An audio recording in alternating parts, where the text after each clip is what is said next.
안녕하세요. 반면교사 TV에 오신 여러분들 진심으로 환영합니다. 오늘은 안녕하세요. 오늘은 정말 모시기 힘든 분이신데요. 저희 백오동까지 저희 아지트가 있는 백오동까지 직접 찾아오신 선생님 한 분이 계신데 이분은 정말 정말 자타가 군인하는 정말 활동적이신 선생님이시고요. 그리고 학교 폭력에 관련돼서도 민주시민운동에 관련돼서도 그리고 학생들을 위해서 수학도 가르치시고 스토리텔링으로 리터러시 교육도 하시는 굉장히 다재다능하신 선생님이시라고 제가 감히 소개를 드립니다.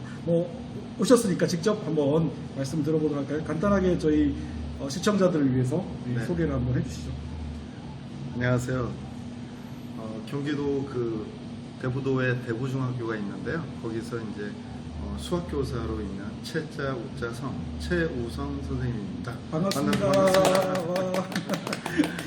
지금 저희가 있는 곳이 지금 바다가 보이는 뒤쪽으로 있는데 지금 사실 지금 여건 때문에 아시다시피 이제 방향을 바꿨어요. 근데 원래는 바다가 보이고요. 백오동에서 저희 월곶 쪽으로 바다가 보이는 정말 아름다운 백오 땡땡 카페거든요. 그래서 거기서 지금 녹화를 하고 있습니다.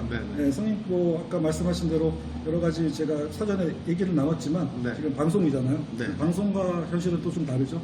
같은 점도 있고. 그래서 다시 한번 질문을 좀 드리자면 그 학교 폭력에 대해서 요즘에 이제 문제가 많이 일어나고 있잖아요. 그 학교 폭력을 해결하는 방법에 대해서 선생님들도 여러 고민이 많으시고 학생들도 학부모님도 그러신데 선생님께서 이제 전문적으로 학교 폭력에 대한 그 연구도 하시고 해결도 해보신 경험이 많으신 선생님이시니까 그런 부분에서 어떤 좀 약간의 노하우라든지 아니면 그런 경험을 조금 보여주시면 할까요? 네, 이제 대부중학교에서 지금 학폭 담당하면서 부장을 제가 4년까지 해봤고요. 올해까지 하게 되면 이제 5년째 하고 있는 거고요. 안산 시내 이제 여러 학교 다니면서 이제 학폭 컨설팅 교사로 참여를 했었고요. 이제 올해 3월 1일부터 법이 바뀌어요. 그래서 학교폭력 대책 자치위원회가 교육청으로 이관을 해요. 그러면 이제 앞으로 이제 경미한 사안에 대해서는 학교에서 전담기구에서 처리를 하고 학교 자체 해결이 되지만 서로 이제 다툴 여지가 있을 경우에는 교육청으로 이관해서 이제 교육청에서 이제 심의위원회에서 가동을 하게 돼 있습니다.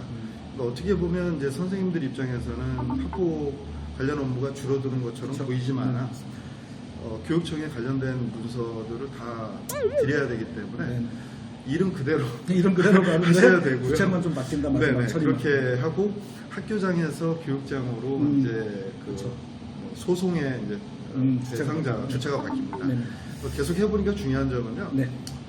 어떤 사안이든 간에 신고가 들어오면 그거에 대해서 갈등을 조정하는 역할이 적더라고요. 선생님들뿐만 아니라 학부모들도 아이들이 알고 있는 사안과 정반대적인 사안으로 오인하는 경우도 많고요.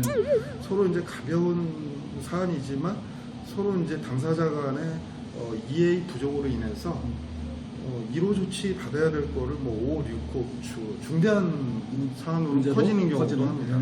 그래서 갈등을 조정할 수 있는 그런 시기 개입이 빨랐으면 좋겠고요.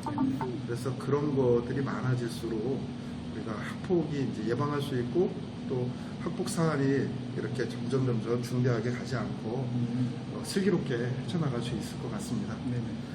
학폭 없는 제로 학교를 만드는데 동참해 주세요. 동참해 주세요. 그 말씀하시는 걸 보니까 그 학폭 사안이라는 게 사실 복잡하게 연결되고 이렇게 얽혀 있는 게 많잖아요. 선생님 입장에서는 되도록이면 이게 처벌보다는 그 사전에 이렇게 대화 소통을 통해서 문제를 해결해 나가는 것을 원하거든요. 맞습니다. 학부모들도 마찬가지시겠지만, 근데 이제 또 그렇지 않고 이제 또 이런 것들이 민원과 소송으로 가는 게 또 요즘에 세태잖아요. 좀 지나치게 커지기도 하고 학부모들이 수긍하지 않기도 하고 이럴 때 어떤 좀 좋은 방법이 있을까요? 물론 소통이겠지만. 이제 점점 이제 그 학교가 법정화가 되는 안타까운 현실이거든요. 그렇다고 이제 선생님들이 이제 학폭을 해결하기 위해서 사안을 조사하고 또 그거에 대해서 이제 전담기구에서 심의를 하다 보면 내가 교사이면서도 가끔씩은 판사가 되기도 하고 검사가 되기도 하고 의사가 되기도 하는 그러고 보니까 약간 다양한 입장을 해야 되는 문제가 있는데 사람 문제는 사람이 풀어야 된다고 봐요. 그래서 당사자 간에 서로 잘 경청하고 이해를 하고 듣고 상대방의 이제 부모나 학생들도 내 자식이고 내 부모님이라고 생각하고 경청하고 좀 이해하는 거가 학폭 예방하는데 또 학폭이 발생했을 때 서로 원만히 합의하거나 빨리 해결하는 지름길이라고 봅니다. 그리고 다양한 이제 피해자 입장에서 피해자가 빨리 복구될 수 있도록 우리 모두 도와주고 피해자 입장에서 처리해 줬으면 좋겠습니다.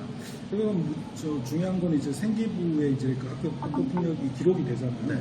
발생했을 경우에 그게 처리가 되면. 근데 그런 경우에 이제 학부모 입장에서는 이런 거가 자기 자녀에 대한 사랑이 크시다 보니까 그렇죠. 이런 거에 대해서 수긍을 못 하거나 네. 그래서 막 소송 아까 말씀드린 그런 과도한 어떤 것들이 발생하기도 하거든요. 네. 근데 생기부 처음에 이렇게 그 학폭의 상황들을 이제 기록해야 된다는 그런 규정들이 나왔을 때 선생님께서는 어떻게 생각하셨나요?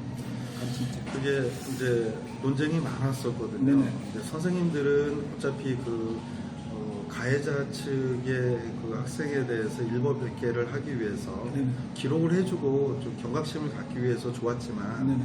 기록이 또 다른 문제를 만들어내더라고요. 기록을 지우기 위해서 부모님들이 이제 변호사를 선임하여서 또 이제 소송전으로 가다 보니까 네. 학교가 난장판이 되버리더라고요. 그런 것들이 이제 이번 법 개정에서 경미한 사항에 대해서는 이제 기록을 유예하고 그렇게 갈 수 있도록 조치를 취했고요. 네. 그래서 교사 입장이 아니라 학생과 부모 입장에서 이 법 개정이 되었기 때문에 기록에 너무 크게 이렇게 맹신하지 마시고요. 학교 폭력이 예방이 되고 폭력이 없는 학교 만드는 일환이라고 생각을 해주시면 좋을 것 같습니다. 네. 네. 학교 폭력에 대한 얘기들은 뭐 무궁무진하고 뭐 사례도 많죠. 네. 그래서 그걸 다 담으려고 하면 시간이 많이 걸리니까 나중에 맞습니다. 사례별로 한번 제가 질문을 드려서 그거에 대한 그 답변을 한번 받아서 제가 올리기도 하고 아니면 또 다시 한번 또 인터뷰할 때 자세한 내용을 나눠보면 어떨까? 좋습니다. 네.